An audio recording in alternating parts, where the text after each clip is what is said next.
మే 11, 2025 ఆదివారం ఎగరెస్ట్ మనం మదనపల్లి మార్కెట్ సంబంధించి స్టాక్ అనేది ఏ విధంగా వచ్చింది, ఏమి అనేది వీడియోలో మాట్లాడుకుందాం. లేట్ చేయకుండా వీడియోని స్టార్ట్ చేసేద్దాం. మనం ముందుగా స్టాక్ విషయం మాట్లాడుకునే ముందు నేను ఆల్రెడీ మీకు ఒక వర్షం అప్డేట్ అయితే ఇచ్చింటాను. సో, దాదాపుగా ఒక 30 నిమిషాల వరకు వర్షం అయితే పడింటది. మన మదనపల్లి తుంపర పడతా ఉండింది. దాంతో పాటు ఒకసారి గిడ్ చినుకులు కూడా ఒక 20 నిమిషాల దాకా పడినాయి మన మదనపల్లి. అంగళ్ళు ఫోన్ చేసింటే అంగళ్ళే అంత భారీ వర్షం కాదు, తుంపరని చెప్పినారు అంగళ్ళు అయితే. ఇంకా ఇది వర్షం అప్డేట్ వచ్చేసి ఇంకా మన మదనపల్లి స్టాక్ విషయం మాట్లాడుకుందాం. మనం ముందుగా జీపేరా లేక పీవీఎస్ మండి లైన్ మాట్లాడుకుంటే ఈ లైన్లో దిగుమతి పెరిగింది నిన్నటితో పోల్చుకుంటే. ఓవరాల్గా మార్కెట్ మొత్తం తీసుకుంటే దిగుమతి పెరిగింది ఈరోజు వచ్చేసి.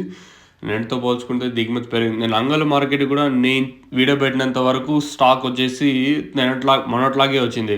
అంటే వీడియో పెట్టిన తర్వాత ఇప్పుడు లాస్ట్ 4 గంటల 25 నిమిషాల వరకు తీసుకుంటే దిగుమతి పెరిగింది. 4 గంటల అంటే 4 తర్వాత కూడా స్టాక్ అనేది వస్తూనే ఉండింది. దాదాపుగా ఒక 20 నిమిషాల పాటు స్టాక్ వస్తూనే ఉండింది అంగళ్ళకి వచ్చేసి. అట్లా ఓవరాల్గా కంపేర్ చేసుకుంటే దిగుమతి పెరిగింది నేను అంగళ్ళ మార్కెట్కి. ఈరోజు మన మదనపల్లి మార్కెట్ కూడా దిగుమతి పెరిగింది. మరి వేలంపాట్లు అనేది ఏ విధంగా ఉంటాయని చూడాల్సి ఉంటుంది.